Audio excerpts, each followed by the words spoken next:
Voilà, chers frères et sœurs, soyez abondamment bénis.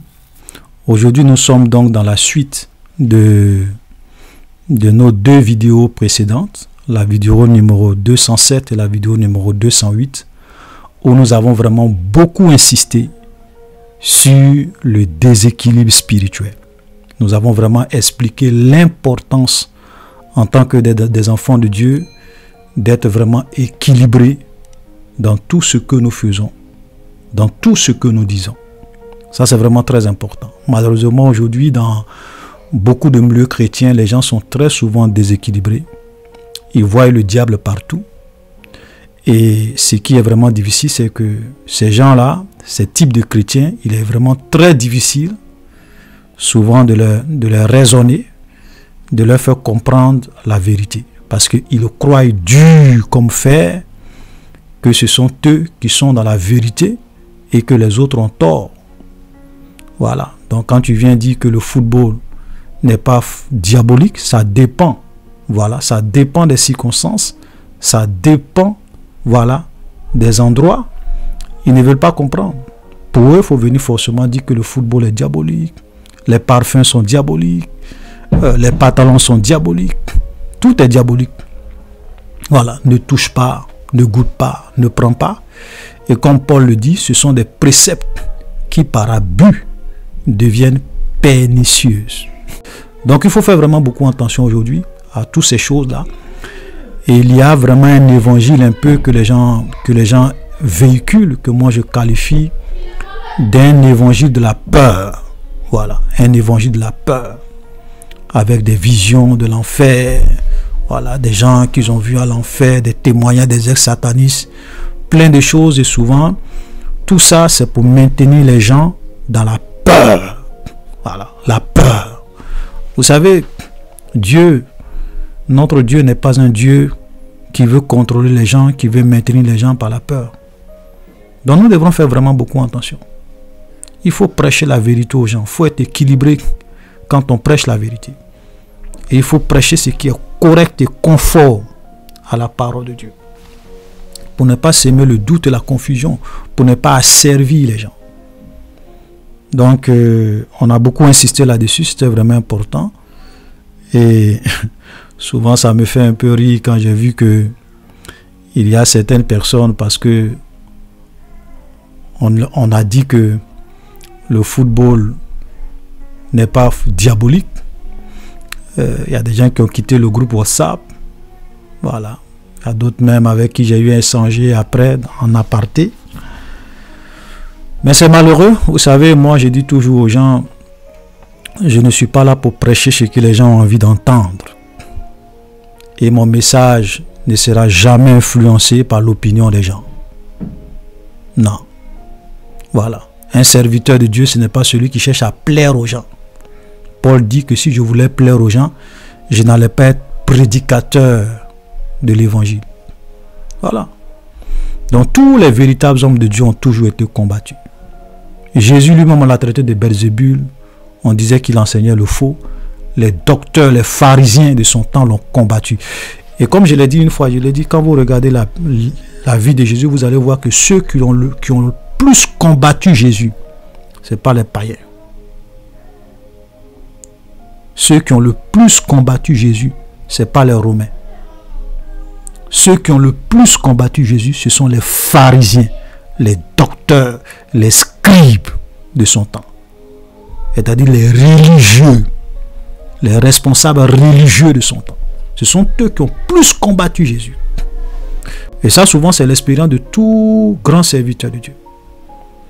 Parce que souvent, les gens sont dans leur monde. Et ils pensent qu'ils sont les seuls à détenir la vérité. Quand tu ne prêches pas ce que eux veulent entendre, tu deviens leur ennemi. Ça ne date pas d'aujourd'hui, tous ces comportements. Et aujourd'hui, nous avons plein de pharisiens des temps modernes. Voilà, plein de pharisiens des temps modernes qui imposent des préceptes, des doctrines, des doctrines des hommes. Voilà. Qui imposent des fardeaux pesants sur les autres. Voilà, ce sont des scribes et des pharisiens. C'est pour cela que Jésus a eu des paroles très dures à l'égard de ces religieux, de ces docteurs de la loi, de ces pharisiens, de ces scribes. Donc, moi, je prêche mon message. Si tu veux, tu prends. Si tu veux, tu laisses. Comme je l'ai dit aux gens, j'ai dit, et je vais même vous dire une chose. Vous savez, il faut souvent libérer les gens.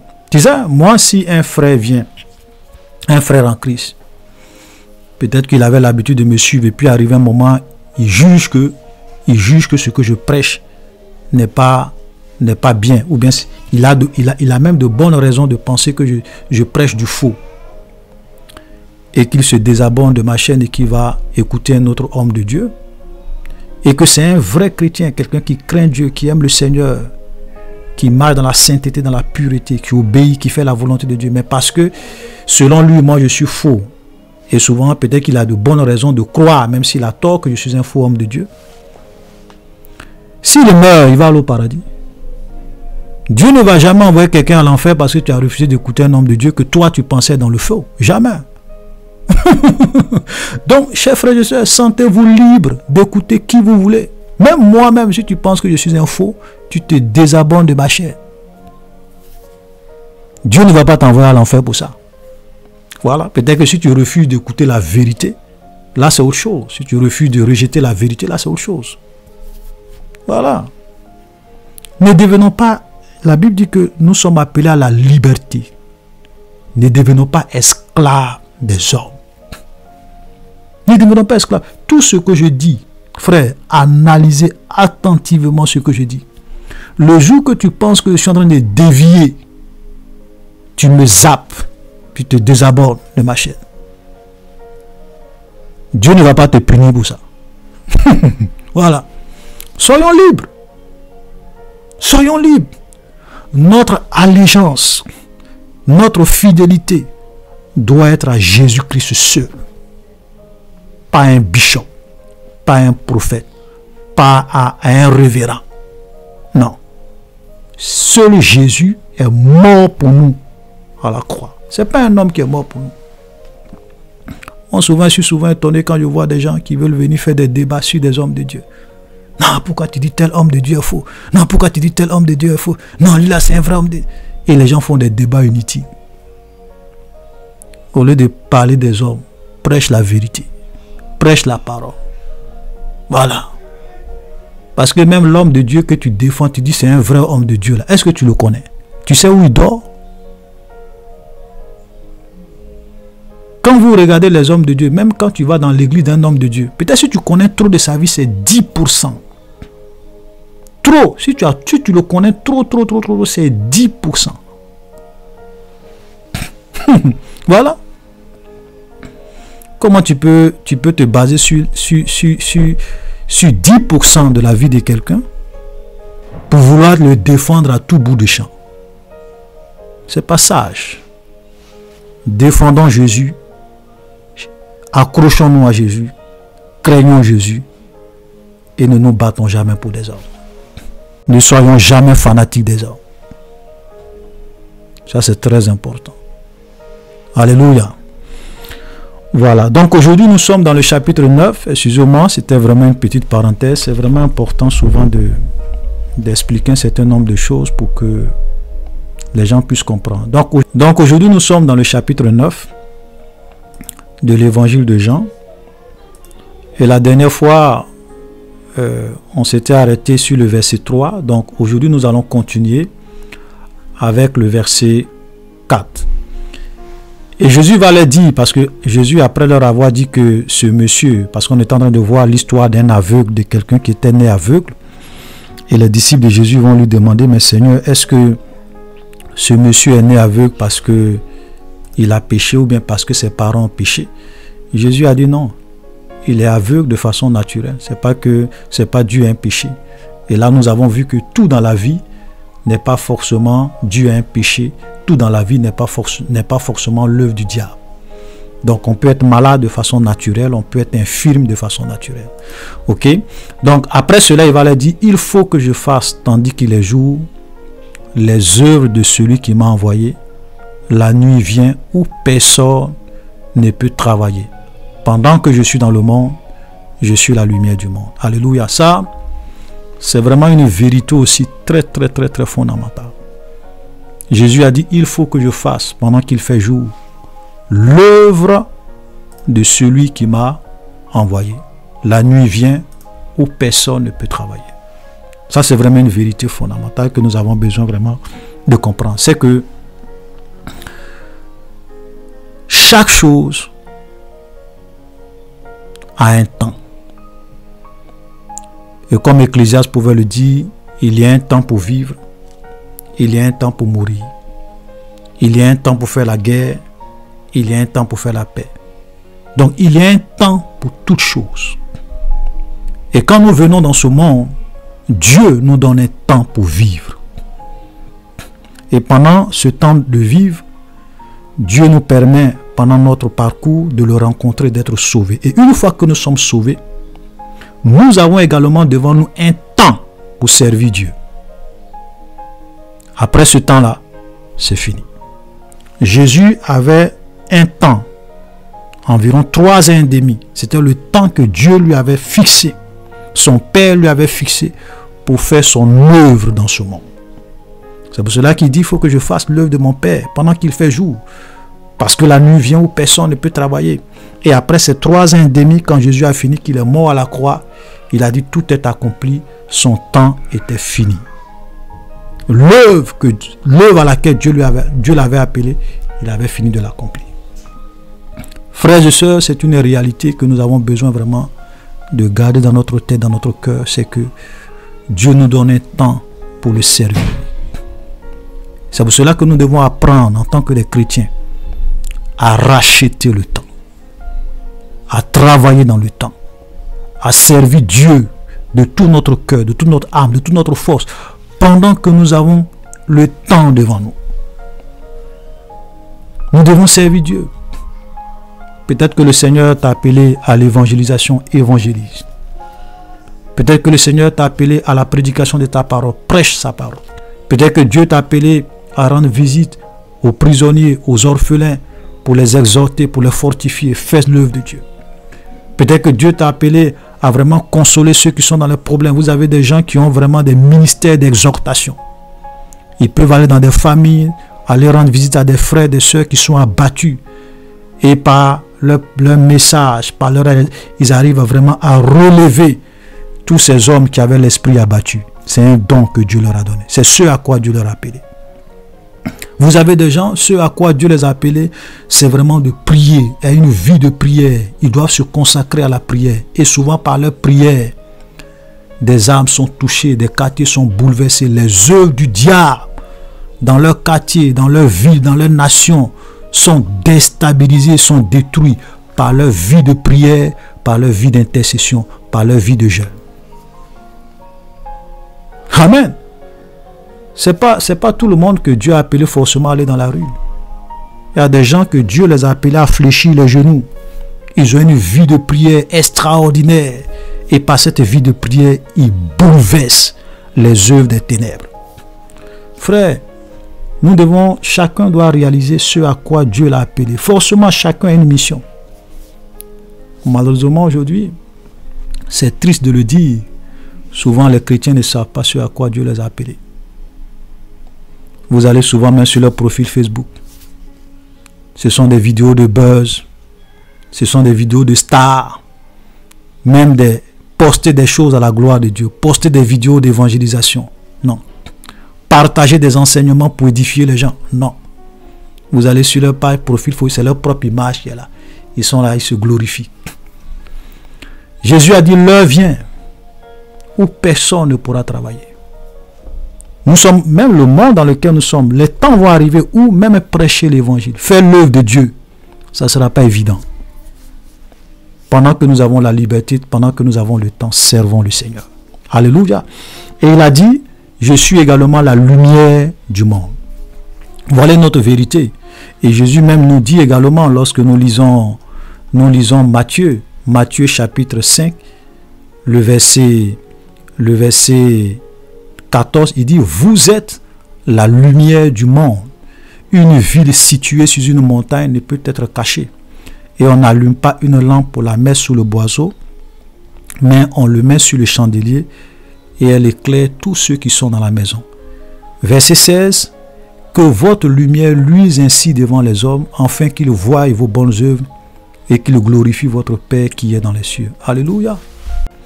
Donc nous devons, de la même manière que Jésus a dit qu'il est la lumière du monde, nous aussi nous sommes la lumière du monde. Ça veut dire que notre vie doit pouvoir éclairer dans les ténèbres. Notre vie doit être un témoignage. Notre comportement, notre manière de parler, notre manière d'être, nous devrons être la lumière du monde. Vous savez, souvent, vous n'avez même pas besoin de dire à quelqu'un, Jésus t'aime. Vous n'avez même pas besoin de dire à quelqu'un, viens dans mon église. Mais quand la personne voit la vie de sainteté que tu mènes, ton intégrité, ta sincérité, ta pureté, ta crainte de Dieu, ta manière de vivre chaste, cette personne-là sait que lui-là, c'est réellement un véritable enfant de Dieu. Et c'est un témoignage. Alléluia. Alléluia. Il y a des gens souvent qui veulent évangéliser les gens. Mais quand les gens eux-mêmes voient leur vie, ils n'ont pas envie de devenir chrétiens. Moi, je me souviens quand j'étais encore au lycée, tout le monde savait que j'étais chrétien. Même mes cousins, mes frères autour de moi savaient que j'étais chrétien.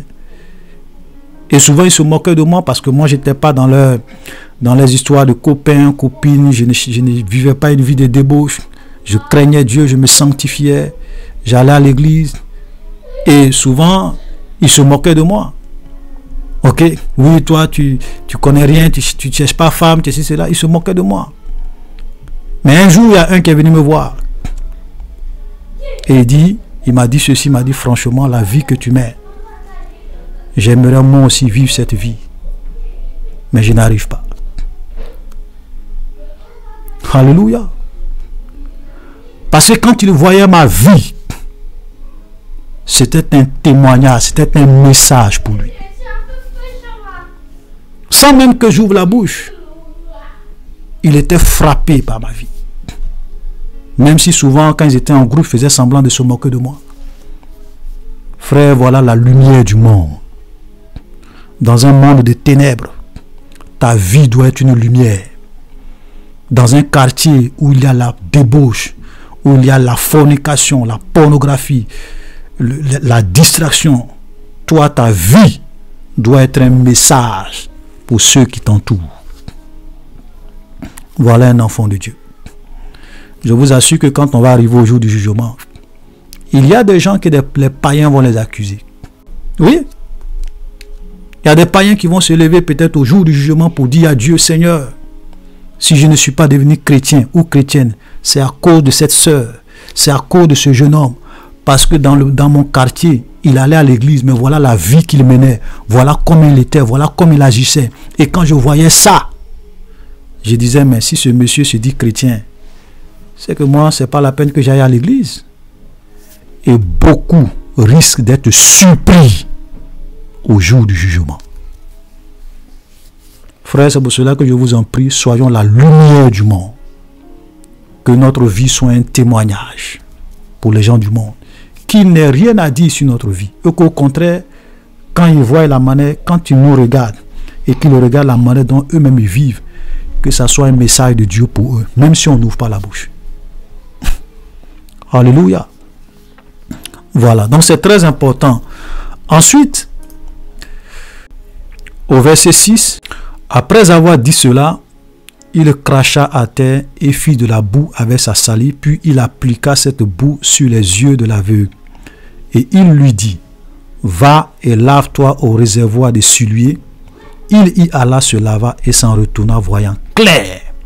Voilà, donc voilà, quand Jésus va expliquer tout ça à ses disciples, il va faire de la boue avec sa salive, il va appliquer cette boue sur les yeux de l'aveugle.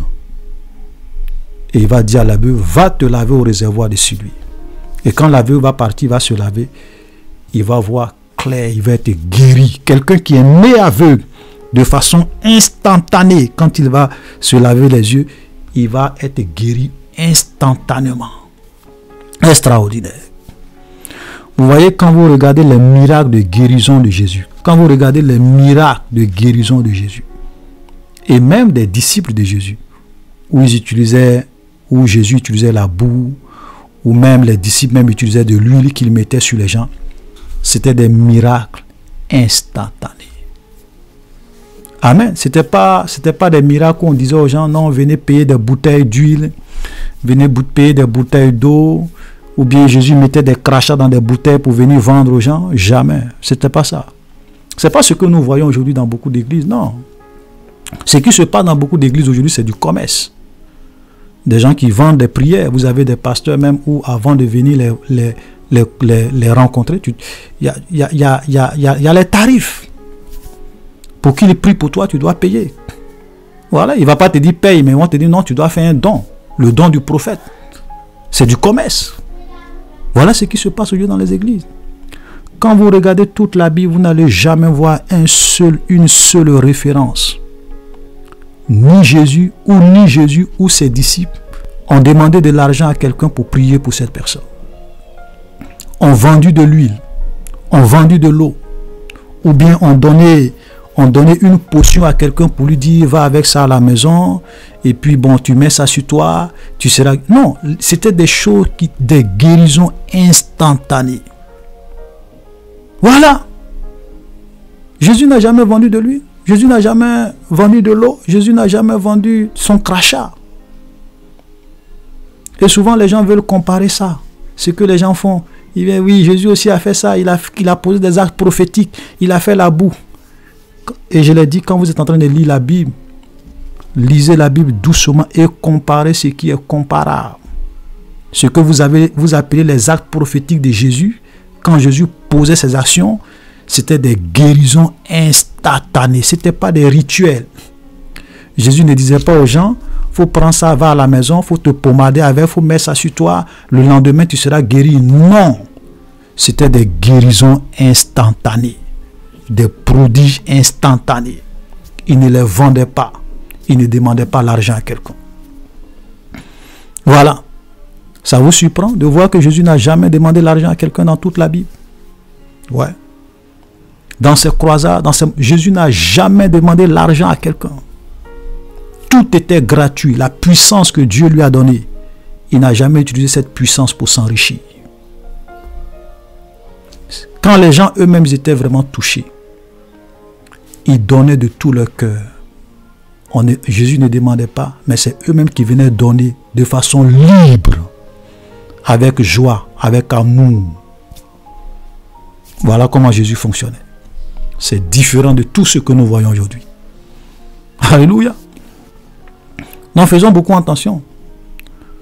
Et c'est vraiment déplorable, c'est vraiment grave, vraiment déplorable, c'est vraiment grave de voir beaucoup de personnes aujourd'hui sont vraiment escroquées, sont vraiment manipulées, des pauvres femmes. On doit prier, oui, il faut donner, il faut s'aimer, il faut donner, il faut s'aimer.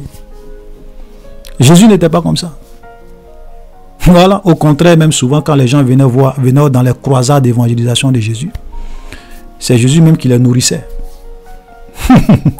Jésus a fait le miracle de la multiplication du pain 2 fois pour nourrir des gens qui étaient venus à ses croisades, qui avaient faim, qui étaient auprès de lui pendant 3 jours, et il les a nourris avant qu'ils ne retournent chez lui. Voilà le Jésus que nous suivons, frère. Voilà, tous ceux qui vendent quelque chose dans l'église, ce sont des voleurs.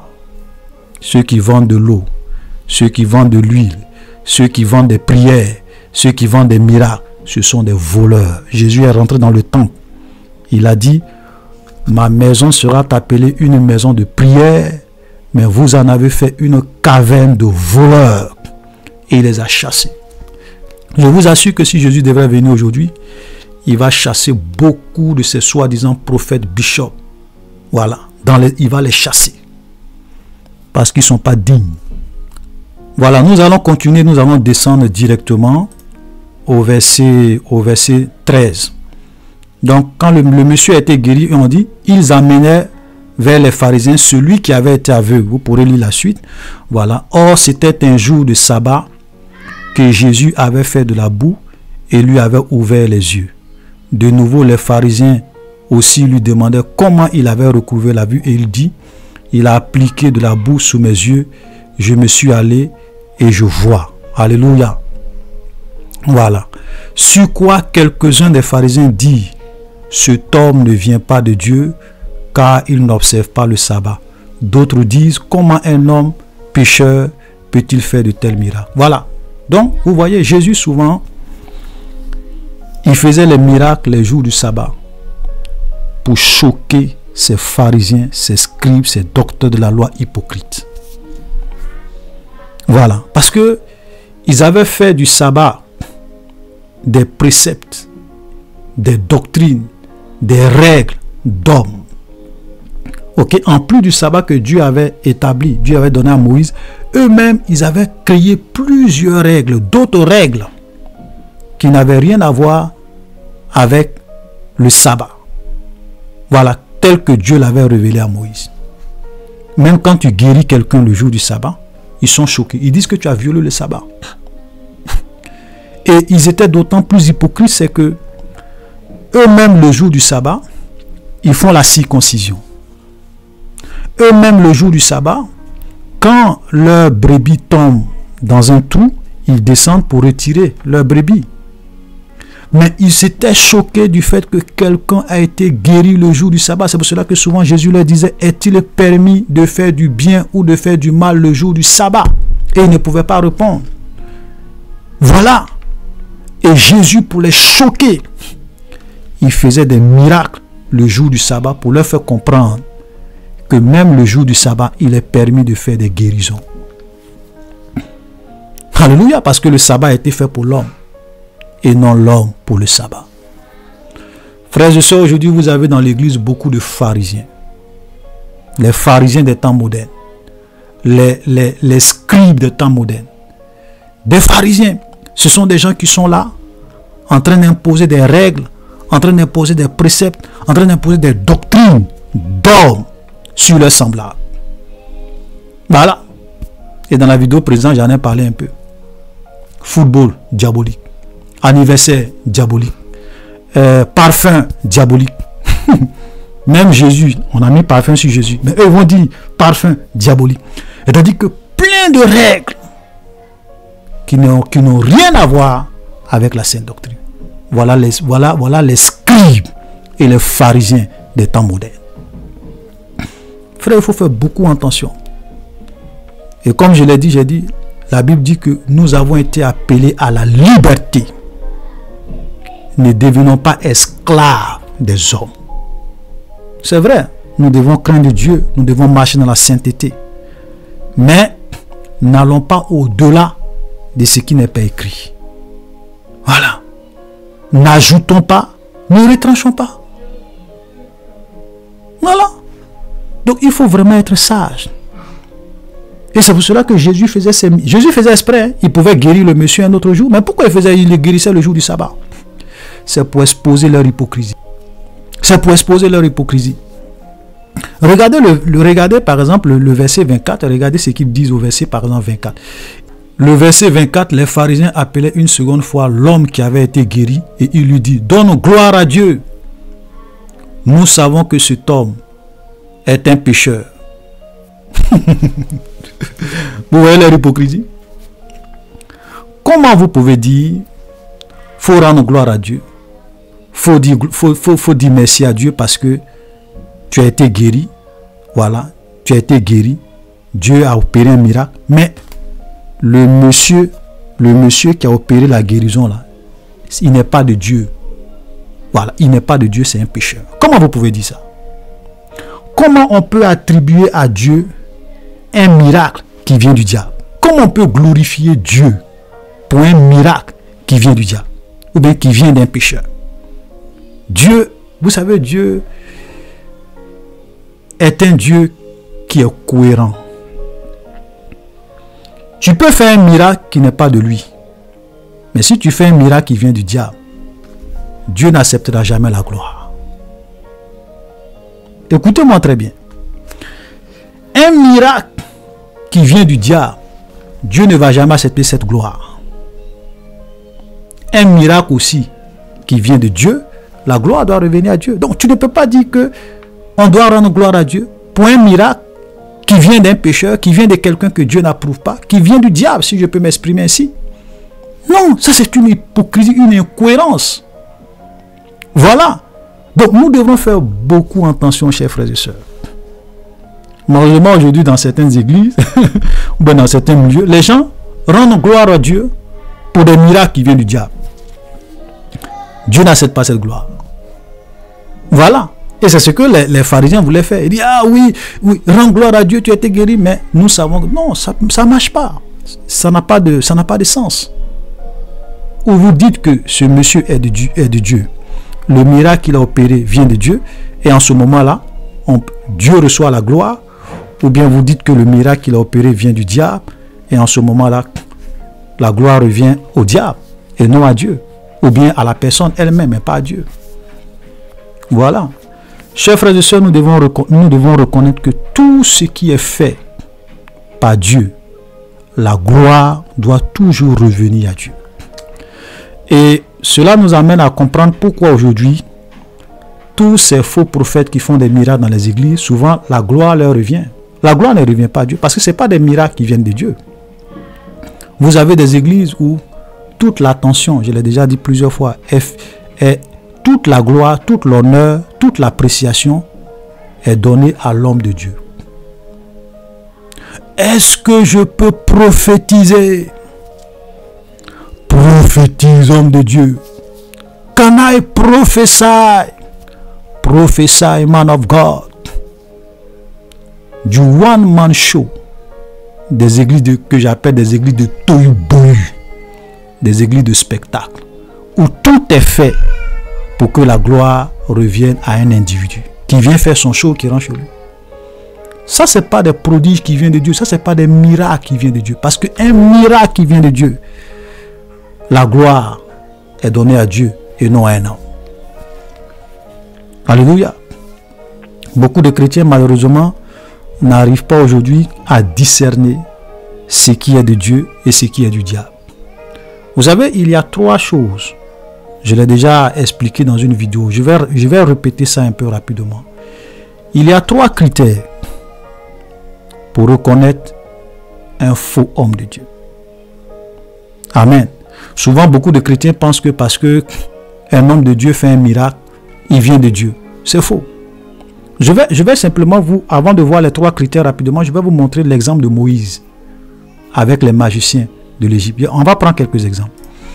Quand nous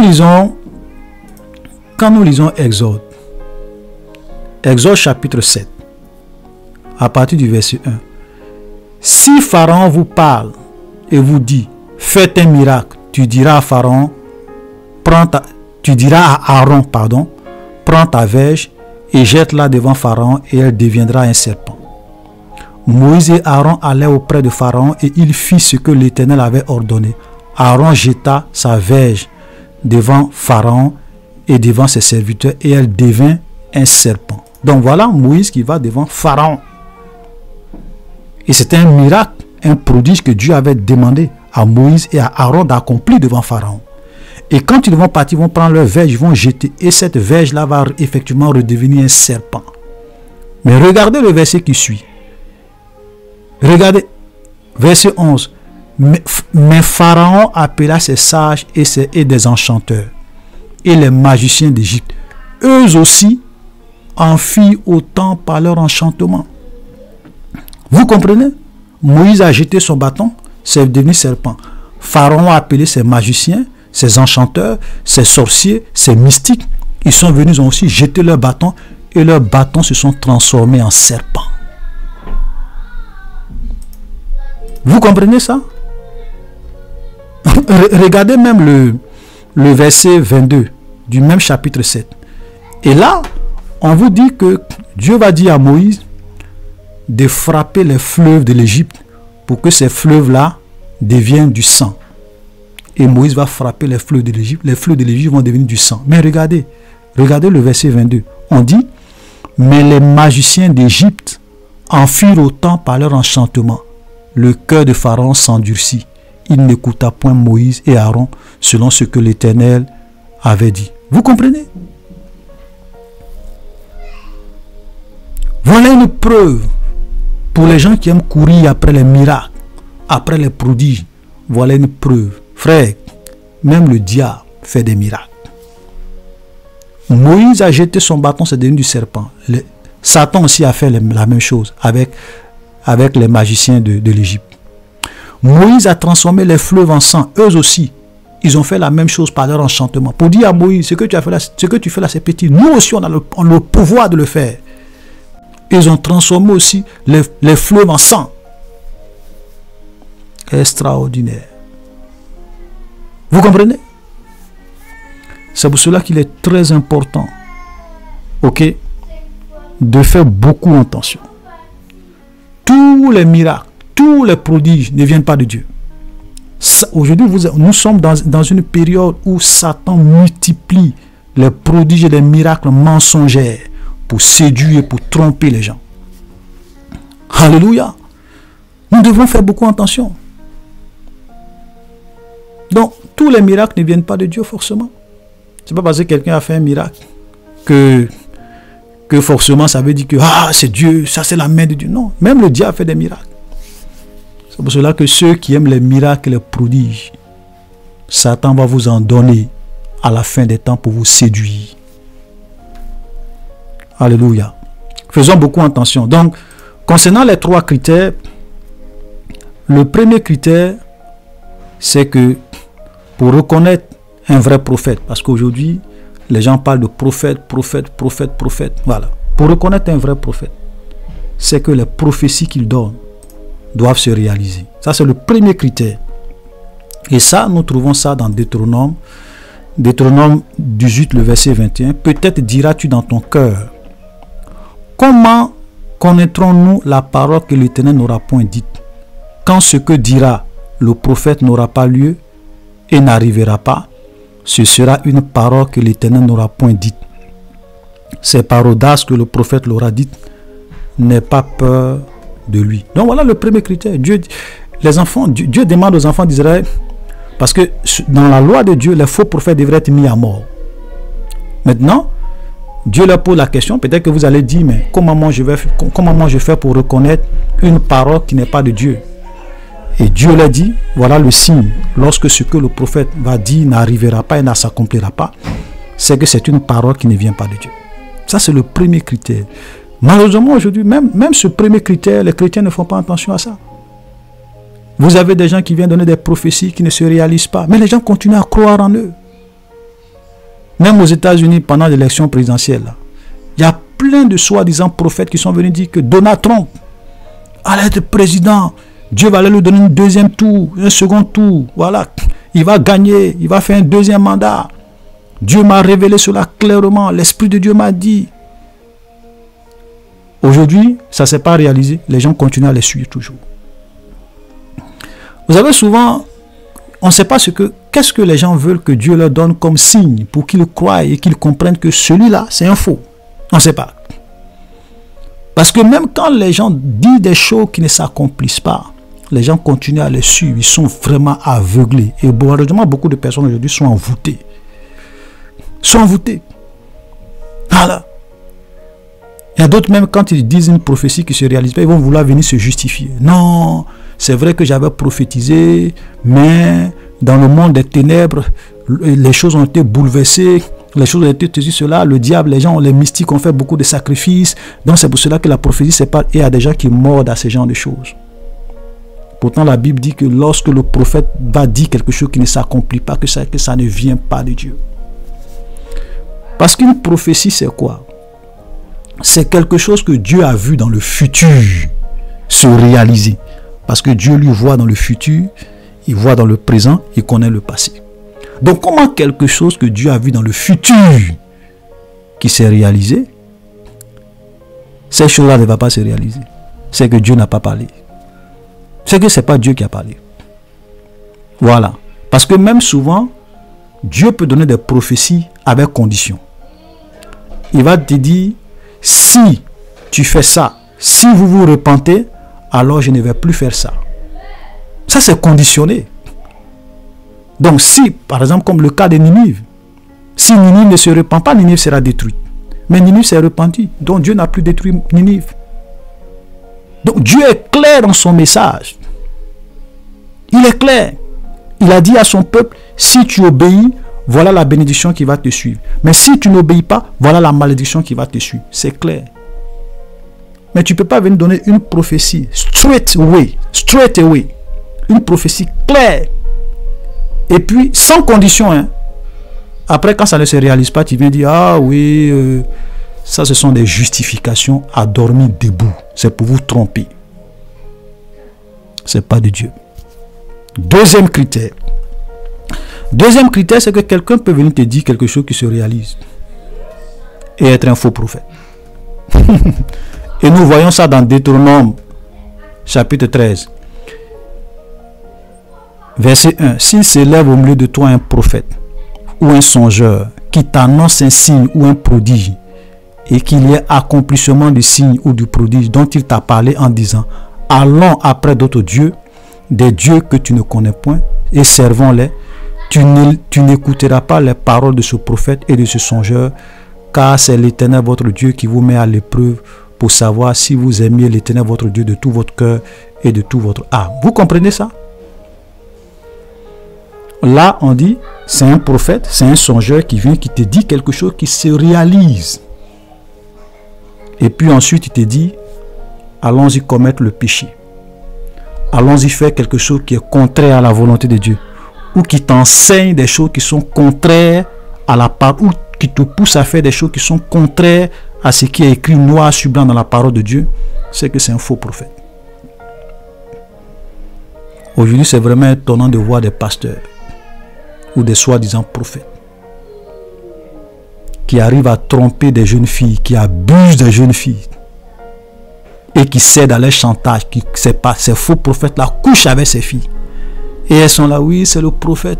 C'est le prophète qui a dit, peut-être que c'est Dieu qui lui a parlé. Oui, c'est Dieu qui... C'est un homme de Dieu. C'est malheureux. Comment des gens sensés,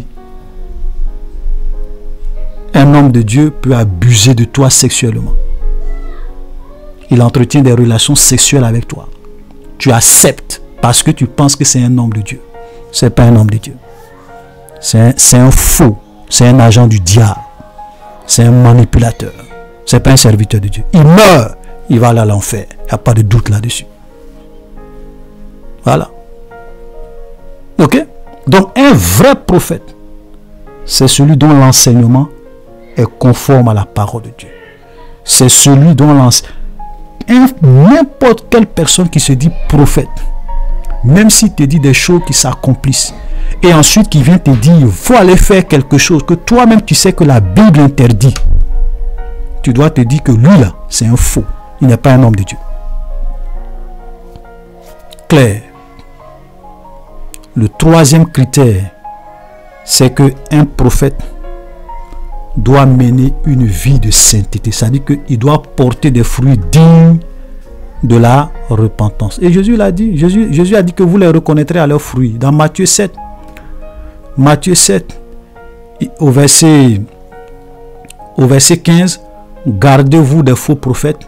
Ils viennent à vous en vêtements de brebis, mais au-dedans, ce sont des loups ravisseurs. Vous les reconnaîtrez à leurs fruits. Cueille-t-on des raisins sur des épines ou des figues sur des charbons? Tout bon arbre porte de bons fruits, mais le mauvais arbre porte de mauvais fruits. Un bon arbre ne peut porter de mauvais fruits, ni un mauvais arbre porter de bons fruits. Tout arbre qui ne porte pas de bons fruits est coupé, jeté au feu. C'est donc à leurs fruits que vous les reconnaîtrez. Ceux qui me disent Seigneur, Seigneur n'entreront pas tous dans le royaume des cieux, mais celui-là seul qui fait la volonté de mon Père qui est dans les cieux. Plusieurs me diront à ce jour-là, Seigneur, Seigneur, n'avons-nous pas prophétisé par ton nom? Voilà. Donc, n'avons-nous pas chassé des démons par ton nom? N'avons-nous pas fait des miracles par ton nom? Alors je leur dirai ouvertement, je ne vous ai jamais connu, retirez-vous de moi, vous qui commettez l'iniquité. Vous comprenez? Ça dit qu'un vrai prophète, sa vie doit être une vie de sainteté, une vie de pureté, une vie qui est conforme à la parole. Et Jésus a dit, plusieurs de ces prophètes, ou bien de ces chrétiens, ou bien de ces pasteurs, ou bien de ces bishops, vont venir lui dire, Seigneur, on a prophétisé en ton nom. On a fait des miracles. On a chassé des démons. Et regardez cette parole extraordinaire de Jésus. Je ne vous ai jamais connu. Et il dit, vous vous qui êtes des ouvriers de quoi? D'iniquité, vous qui pratiquez, vous qui vivez dans le péché, vous qui nagez dans le péché, vous qui abusez des jeunes filles, qui péchez, qui aimez le péché, qui pratiquez le péché, vous êtes des esclaves du péché, des ouvriers d'iniquité. Allez-y à l'enfer. Frère, je vais te dire, au dernier jour, ce n'est pas tes prophéties qui vont te sauver. Ce n'est pas le fait que tu as chassé des démons, ce n'est pas ça qui va te sauver. Ce n'est pas le fait que tu as fait des miracles, ce n'est pas ça qui va te faire ce qui va te sauver. Quelle est ta relation vis-à-vis du péché? Si tu pratiques le péché, si tu vis dans le péché, si tu aimes le péché, si tu nages dans le péché, il faut chasser des démons. Faut faire des prophéties claires. Il faut faire beaucoup de miracles. Si tu ne te repens pas, tu vas finir à l'enfer. C'est ce que Jésus est en train de dire ici. Vous savez, quand on suit Dieu, il faut savoir une chose. Regardez même le témoignage de... On va terminer un peu par là. Regardez le témoignage de cet aveugle. Parce qu'il va aborder un peu dans le même sens. Quand nous lisons Matthieu chapitre... Pardon, Jean. On est dans Jean. Jean chapitre 9. Jean chapitre 9, le verset 31. Voilà ce que l'aveugle va leur dire. Il dit... Parce qu'après, ils vont le chasser, vous pouvez lire la suite, ils vont le chasser. Mais voilà ce que l'aveugle va leur dire. Il dit, nous savons que Dieu n'exauce point les pécheurs. Mais si quelqu'un l'honore et fait sa volonté, c'est celui-là qui l'exauce. Chers et sœurs, vous comprenez? Voilà ce que l'aveugle va leur dire. Dieu n'exauce pas les pécheurs. Mais si quelqu'un l'honore et fait sa volonté, c'est celui-là qui l'exauce, qui l'honore. Frères, nous devons faire beaucoup attention. C'est pour cela que j'ai dit que le péché, Dieu et le péché, c'est deux combinaisons qui ne marchent pas. Tu sais, Dieu nous aime tous. Hein. Nous sommes ses enfants. Quand tu es un enfant de Dieu, tu es devenu enfant de Dieu. Il t'aime. Mais en tant qu'enfant de Dieu, il faut comprendre que s'il y a une chose qui peut gâter ta relation avec Dieu, c'est le péché. Adam était fils de Dieu. Le jour que Adam a péché, Dieu l'a mis dehors du jardin d'Éden. La Bible dit que le diable était un chérubin protecteur. Et la Bible encore insiste pour dire qu'il a été intègre dans toutes ses voies jusqu'au jour où l'iniquité a été trouvée chez lui. Le jour que l'iniquité a été trouvée chez lui, Dieu l'a chassé. Donc tu peux faire beaucoup de choses pour Dieu, faire des miracles, mais j'ai dit, le jour que l'iniquité va être trouvée en toi, si tu ne te repens pas, que tu continues à pratiquer, des pasteurs qui entretiennent des relations avec des jeunes filles pendant des années, des mois, des semaines, qui vivent dans le péché, si tu ne te repens pas, Jésus va te dire au dernier jour, je ne t'ai jamais connu, va à l'enfer. Frères, je vous en prie, faisons beaucoup attention. Nous devons craindre Dieu. Nous devons nous éloigner du péché. Dieu ne cohabite pas avec le péché. Dieu ne joue pas avec le péché. Et beaucoup vont un jour finir à l'enfer parce qu'ils mènent une double vie. Voilà, donc c'est ce que l'aveugle va leur dire. L'aveugle dit non. Vous imaginez comment quelqu'un qui est aveugle, il est né aveugle, mais même dans son état d'aveugle, il entend. Souvent, il va dans les synagogues, ses parents aussi lui ont enseigné la parole de Dieu, les gens parlaient de Dieu. Pendant qu'il était aveugle, il savait que Dieu n'exauce jamais les pécheurs. Dieu n'exauce pas les pécheurs. Mais si quelqu'un l'honore et fait sa volonté, c'est celui-là qui l'exauce. Voilà le témoignage d'un quelqu'un qui est né aveugle. Extraordinaire. Chers frères et sœurs, craignons Dieu, éloignons-nous du péché. Alléluia. Et nous allons terminer par cette dernière partie. Verset verset 35, Jésus apprit qu'il l'avait chassé. Oui, parce qu'ils vont chasser le monsieur, parce que celui qui était né aveugle n'était pas d'accord avec eux, donc ils vont le chasser. Jésus apprit qu'il l'avait chassé et l'ayant rencontré, il dit, crois-tu au Fils de Dieu? Il lui répondit, qui est-il, Seigneur, afin que je croie en lui? Tu l'as vu. Lui dit Jésus, c'est lui qui te parle, c'est lui. Et il dit, je crois, Seigneur. Il se prosterna devant lui. Voilà. Amen. Voilà quelqu'un qui est né aveugle. Et vous voyez, quand Jésus l'a guéri, et Jésus s'est révélé à lui comme étant le Messie, le Sauveur, il s'est prosterné, il a reconnu, il a cru en Jésus. Amen. Et regardez, il dit, je crois Seigneur. Mais regardez Seigneur, Seigneur ici c'est avec grand S. Quand Seigneur est mis avec grand S, ça fait référence à l'Éternel, à Dieu. En un mot, je crois, il a reconnu que Jésus est Seigneur, que Jésus est Dieu. Il se prosterna devant lui. Amen. Quelqu'un qui est né aveugle, qui a reconnu que Jésus est Seigneur, qui a reconnu que Jésus est le Messie, qui a reconnu et qui a accepté Jésus. Quelqu'un qui est né aveugle. Et regardez cette fameuse phrase de Jésus, verset 39. Puis Jésus dit, je suis venu dans ce monde pour un jugement, pour que ceux qui voient, pour que ceux qui ne voient point voient, et que ceux qui voient deviennent aveugles. Quelques pharisiens qui étaient avec lui, ayant entendu ces paroles, lui dit, nous aussi sommes-nous aveugles? Jésus leur répondit, si vous étiez aveugles, vous n'aurez pas de péché. Mais maintenant vous dites, nous voyons, c'est pour cela que votre péché subsiste. Amen. Voilà ce que Jésus va leur dire. Votre péché subsiste parce que vous croyez, vous pensez que vous êtes arrivé. Vous pensez que vous connaissez, vous pensez tout savoir. Voilà. Mais ce monsieur qui est né aveugle, il m'a vu, il a reconnu que je suis le Messie. Maintenant, comme vous dites que vous voyez, c'est pour cela que vous demeurez dans vos péchés. Donc moi, je suis venu pour que les gens qui ne voient point puissent voir. Et que ceux qui pensent voir, qui pensent savoir, qui pensent connaître, qui sont orgueilleux, qui restent dans leur aveuglement. Et qui ne voient point, qui deviennent aveugles. C'est pour cela que Jésus a dit, Dieu a caché des choses aux gens qui se croient intelligents et aux gens qui se croient sages. Et Dieu a révélé ces choses cachées là aux enfants. Les docteurs, les pharisiens qui lisaient la Torah, qui lisaient les prophètes, qui lisaient tous les grands livres de l'Ancien Testament. Ces mêmes livres qui parlaient que le Messie allait venir pour sauver le monde, pour sauver Israël. Quand le Messie est venu, ils n'ont pas reconnu le Messie. Eux qui se croyaient sages et intelligents. Et de simples pécheurs comme les Pierres, qui n'ont même pas été à l'école, qui n'ont pas fait de grandes études,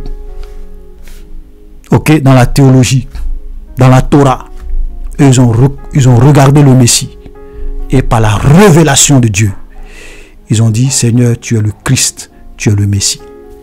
Et Jésus dit à Pierre, Pierre, ce n'est pas la chair et le sang qui t'ont révélé ces choses, mais c'est mon Père qui est dans les cieux. Vous savez, quand vous êtes orgueilleux et que vous pensez tout savoir et que vous prétendez tout connaître, Dieu va vous cacher des choses. Parce que Dieu résiste aux orgueilleux et il fait grâce aux humbles. Le problème avec les orgueilleux, c'est que même quand ils sont orgueilleux, ils ne savent pas qu'ils sont orgueilleux. Comme les scribes et les pharisiens. Voilà.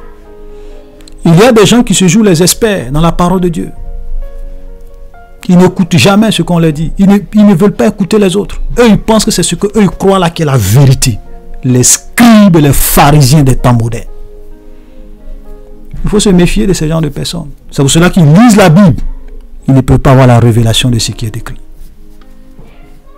Alléluia. Je suis venu dans ce monde.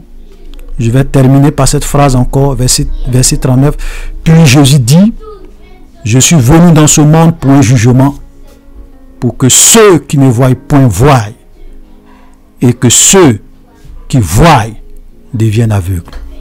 Shalom et à la prochaine.